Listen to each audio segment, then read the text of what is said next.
Jangan lupa subscribe YouTube channel Metro TV News dan jangan lupa nyalakan notifikasinya.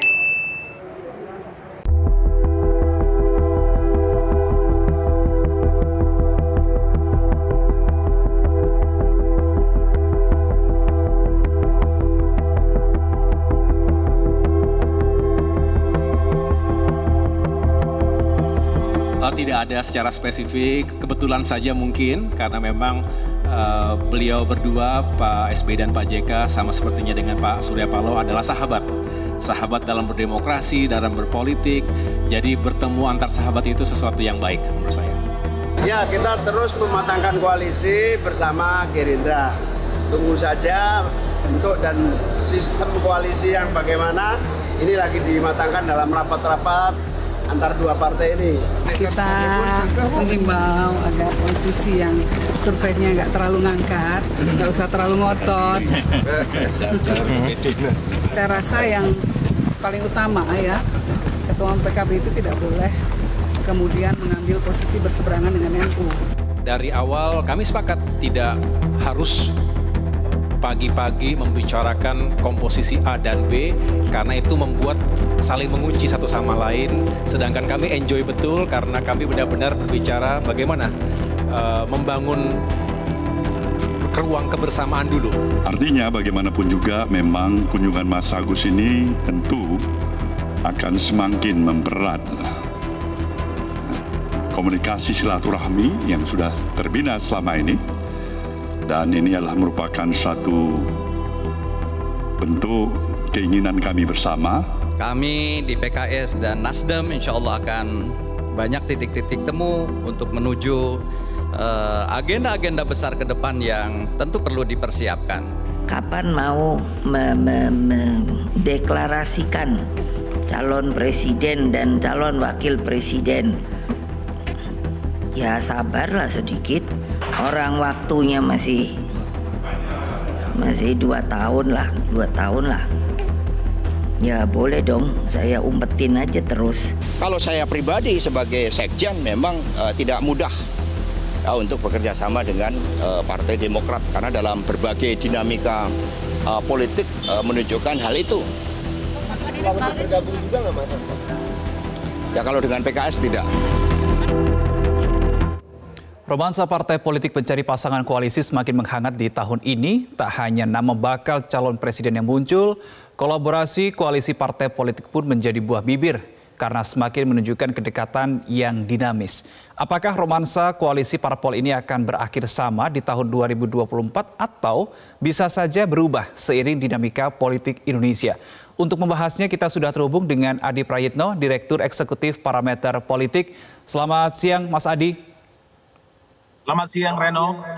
Ya Mas Adi, sampai saat ini kalau kita tahu ada koalisi Indonesia Bersatu, Golkar, P3 PAN yang sudah firm terbentuk begitu ya. Lalu pertemuan Ketum PKB dan Gerindra yang sepakat membentuk koalisi Kebangkitan Indonesia Raya meskipun belum ada deklarasinya. Ada juga pertemuan Ketum Nasdem, Demokrat dan juga PKS yang masih proses mengakrabkan diri, dan terakhir ada PDIP yang secara jumlah kursi bisa mengusung calon sendiri. Peta sementara, kemungkinan terbentuk berapa poros? 3 atau 4? Anda lebih optimis yang mana? Kalau melihat konfigurasinya, saya kira bisa 4 poros ya. Seperti yang telah disebutkan tadi, bahwa PDIP itu sudah punya golden ticket untuk bisa mengusung capres dan cawapres sendiri. Itu satu poros. Yang kedua KIB, yang ketiga poros Demokrat, PKS dan Nasdem. Kemudian yang keempat ada porosnya Gerindra dan PKB. Tapi kalau melihat kecenderungan belakangan misalnya bagaimana PDIP juga sangat tertarik misalnya dan membuka pintu untuk berkoalisi dengan Gerindra dan PKB, sangat mungkin poros ini akan terjadi 3 ya Mas Reno.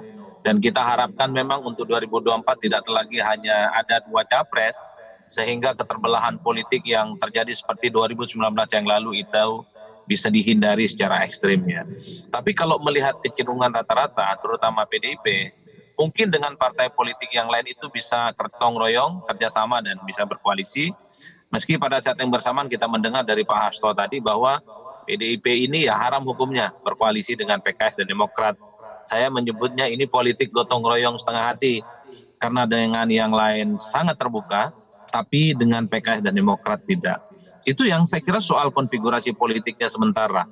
Manisnya sih 4 poros, pahit-pahitnya ya saya kira 3 poros lah, karena ada kecenderungan partai politik yang lain di luar PDIP itu ingin bikin kongsi sendiri. Misalnya Nasdem sudah sangat jelas dengan mengendorse nama Anies Baswedan gitu ya, yang kemudian dinilai punya nilai pembeda dengan yang lainnya, karena ya Anies ini kan saat ini diproyeksikan sebagai tokoh non-koalisional, non-pemerintah yang digadang untuk bisa maju 2024 melalui Nasdem. Begitupun dengan KIB, perahunya sudah terbentuk, sudah memenuhi ambang batas presiden 20%. Tinggal mencari kira-kira siapa figur yang akan diusung nantinya untuk bisa bersaing dengan yang lainnya. Saya kira itu sebenarnya soal konfigurasi politiknya secara umum untuk saat ini, Reno. Oke, Mas Adi, kalau kita mendengar kemarin ya setelah kepulangan dari jajaran petinggi Partai Demokrat, Ketua DPP Partai Nasdem Willy Aditya ini mengatakan sampai dengan saat ini Partai Nasdem tetap terbuka dengan partai lain meskipun sudah menerima PKS dan juga Partai Demokrat. Apakah mungkin ada pertemuan lagi antara Partai Nasdem dengan parpol lain untuk membicarakan hal yang lebih spesifik setelah Nasdem mengeluarkan nama baca presnya?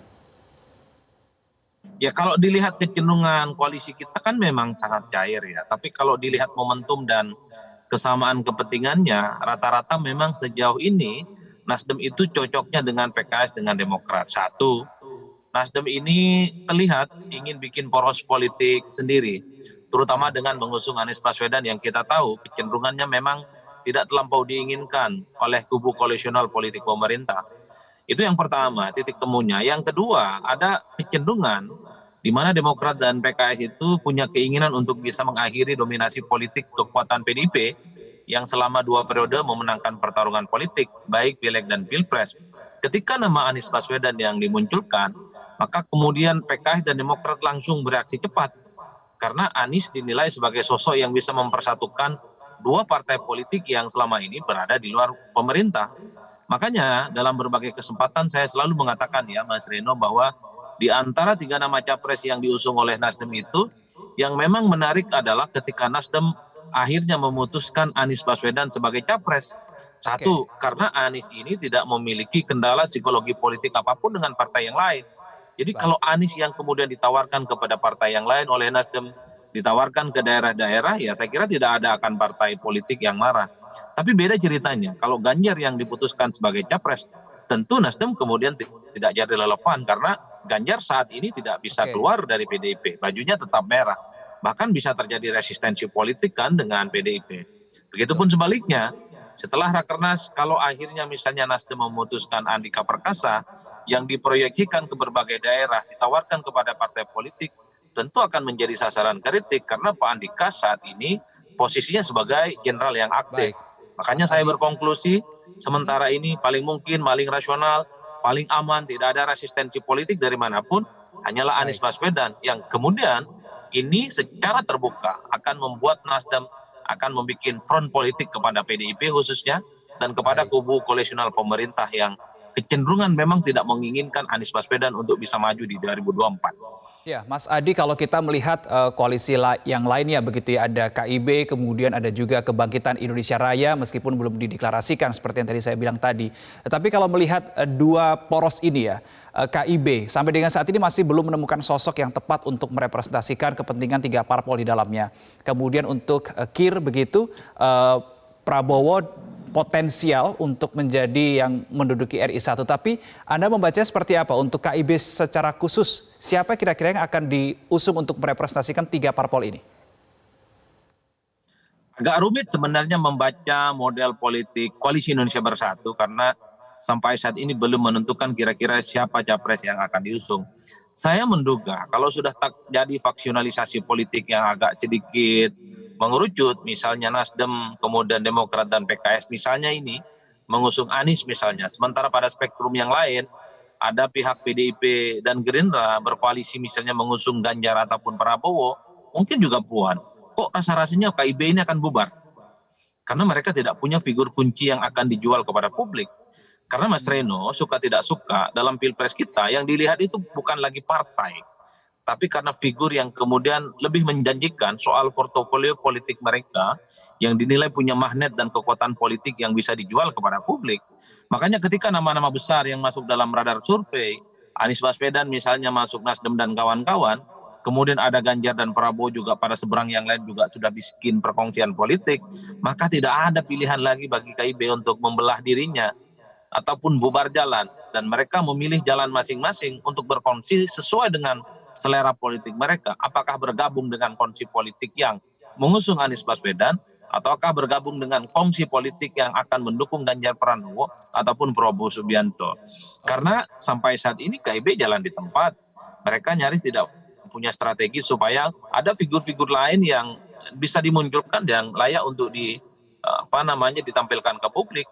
Kan bahkan kita mendengar gitu ya dari sejumlah politisi P3 misalnya, bahwa sangat mungkin capres-capres yang dinominasikan oleh Nasdem itu juga masuk dalam radar KIP. Baik. Tentu di situ ada nama Ganjar dan ada nama Anies Baswedan.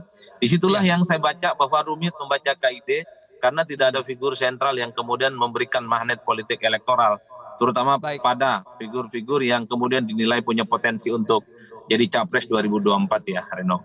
Ya, Mas Adi, terakhir, kalau perkiraan Anda, kalkulasi Anda, kapan nanti perkiraannya koalisi sudah terbentuk bersama dengan parpol-parpolnya, sekaligus juga dengan capres dan cawapresnya? Kapan kira-kira ini akan terbentuk secara pasti?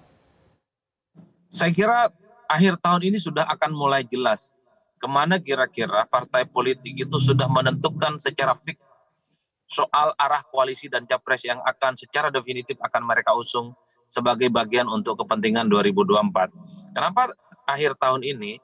Karena saya kira memang tahun depan sudah masuk tahun politik yang sesungguhnya. Waktu 1 tahun adalah waktu yang sebenarnya cukup sempit. Satu, melakukan konsolidasi antar partai. Yang kedua, mengklopkan dan mengkomunikasikan antar basis pemilih dengan konstituen-konstituen yang lain terhadap capres yang diusung. Misalnya Nasdem. Kalau terjadi koalisi dengan PKS dan Demokrat, tentu basis konstituennya harus disamakan.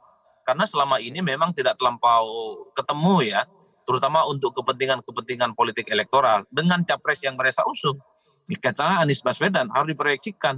Karena basis pemilih Nasdem itu sebenarnya lebih banyak ingin memilih Ganjar Pranowo ketimbang Anies. Begitupun sebaliknya.